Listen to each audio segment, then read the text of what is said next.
Haunted Houses by H.W. Longfellow or Henry Wadsworth Longfellow.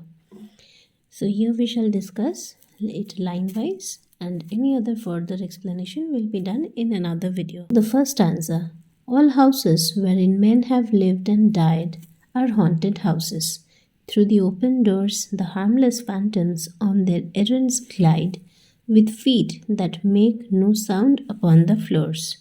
So here Longfellow says that all houses, in every home that a living creature is in, the human who is alive and who stays in any sort of residential area, there are number of phantoms who have ever lived and died.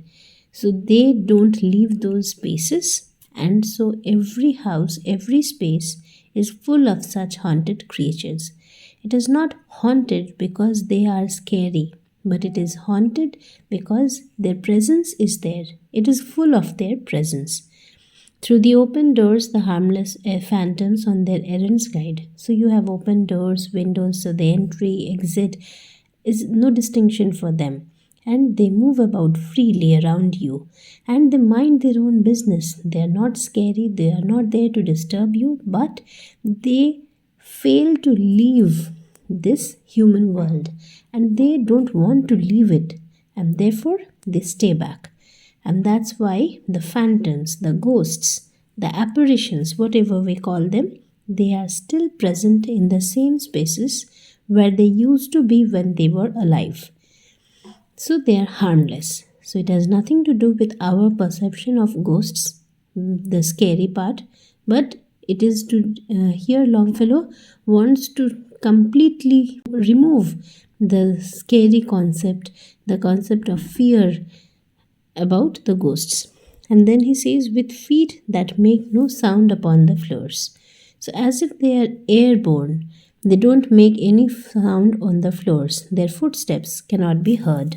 So he is depicting ghosts in a good way. In stanza 2, we meet them at the doorway, on the stair, along the passages that they come and go. Impalpable impressions on the air, a sense of something moving to and fro. So we can perceive something, we can feel their presence around us, but it is something which is invisible. So physically we cannot touch them, we cannot see them, but we can easily, if we want to feel their presence, we can easily feel it because it's all around us all the time. So we can just feel them as if some wind, some strong wind blowing by. Stanza 3. There are more ghosts at table than the hosts. Invited, the illuminated hall is thronged with quiet, inoffensive ghosts, as silent as the pictures on the wall. So they don't disturb at all. The room is crowded, the hall is crowded with such presence around us, and yet they are not disturbing us. They don't disturb us, and they are just present there as the pictures usually we hang all around us. And therefore the host in the real world, the present world, whoever is residing in that house, in that place, no matter how many guests they have invited, but there is always more number of guests there because of the guests that come on their own accord. So the number of guests always outnumber the number of hosts who invites them, because of the uninvited guests, the inoffensive guests who are there, who are not invited, yet they don't disturb. They are inoffensive because they are just as silent, as inanimate, like the paintings which one mounts on their walls. Stanza 4. The stranger at my fireside cannot see the forms I see, nor hear the sounds I hear. He but perceives what is, while unto me all that has been is visible and clear. So here strangely the poet addresses a man who can't perceive the presence around him. Neither can he see the forms, nor can he hear their sounds, nor can he perceive them. Unlike the poet, who can do all of these, and he is well aware of the presence around, of the ghosts around. So it may be that he is the one who is able or specially able to perceive these things, or it might be that he too belongs to the other realm, that is the realm of the ghosts, the realm of the apparitions and phantoms or ghosts, as we can say.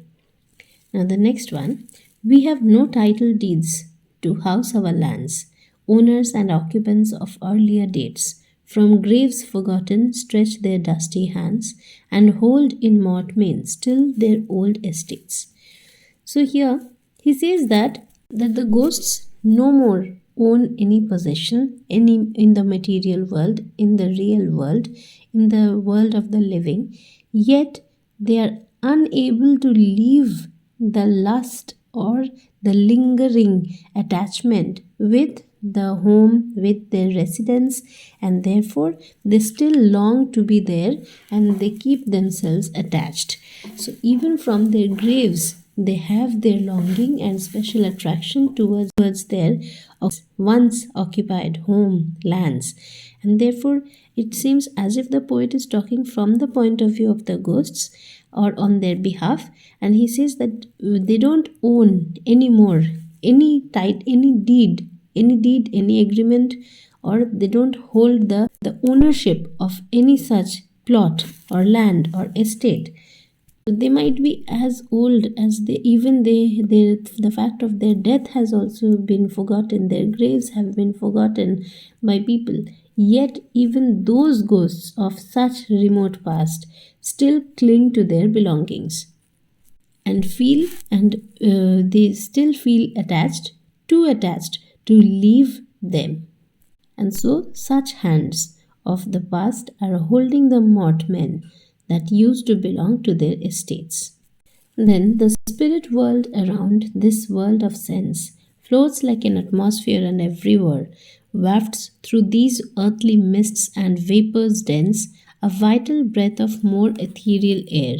Here the poet has connected the two worlds, the spiritual world and the physical world, the real world.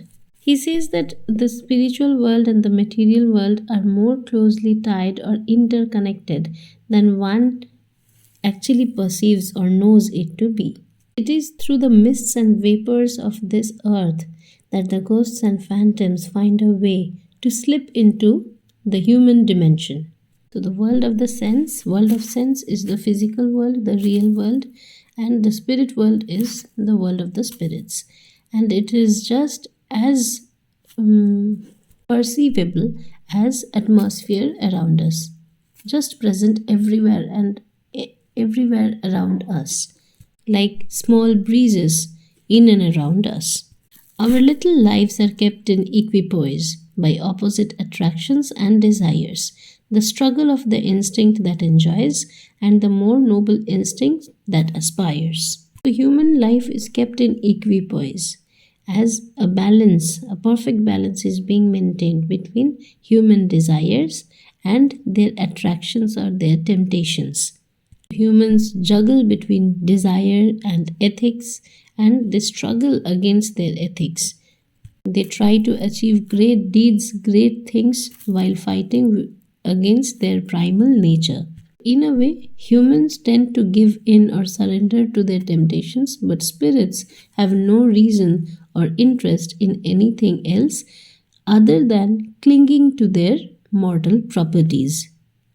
These perturbations, this perpetual jar of earthly wants and aspirations high, come from the influence of an unseen star, an undiscovered planet in our sky. So here Longfellow further tries to explain that why humans have such demands in their lives, why there is the greed for more and more, and there is a perpetual greed and need which goes on and is never satiated. Why are they always full of earthly pleasures and fame?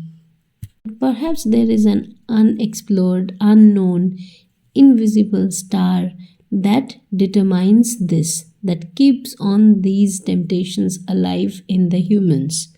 So how an unseen, unknown star has a powerful influence in shaping human destiny, that is discussed here. And as the moon from some dark gate of cloud throws over the sea a floating bridge of light, across whose trembling planks our fancies crowd into the realm of mystery and night. So here an excellent imagery has been used where the moonlight which is shining over the sea is said to be creating a bridge of light that joins our imaginations onto the depths of night, and thus it is like the link or the bridge that is bringing forth the supernatural elements down to earth. The spiritual dimension has been interwoven with the everyday reality. Now, so from the world of spirits there descends a bridge of light connecting it with this, over whose unsteady floor that sways and bends wander our thoughts above the dark abyss. So in this last stanza of the poem, the poet says that on this bridge of light the world of spirits connects, and this is where our thoughts wander in the dismal abyss, means in the depths, in the utter depths, in the sheer depths where the spirits lie. The poet has connected the virtual world of thoughts and feelings with the world of spirits. This bridge of light, this connects us, the mortal world, that is the real world, with the world of the spirit. Just like the wave, the light wave, or the smooth breeze that is all around us, a constant presence all around us, all around the mortal creatures in the real world, and it connects us with the eternal life, or the eternal life, the other world, the dark secrets, the dark depths. Abyss here refers to the deep, uncharted territory or the unknown aspect of one's life. So, thus, in a way, the past influences can serve as guiding lights, just like the moon, which illuminates our path across the sea at night. And it emphasizes the idea that our past shapes and influences our journey ahead, even into the unknown, the undiscovered. So the world of the past, or the world of the past influences or the spirits, provides a connection to our present, and as we navigate our lives, our decisions and feelings are continually shaped by those who have left their mark on us.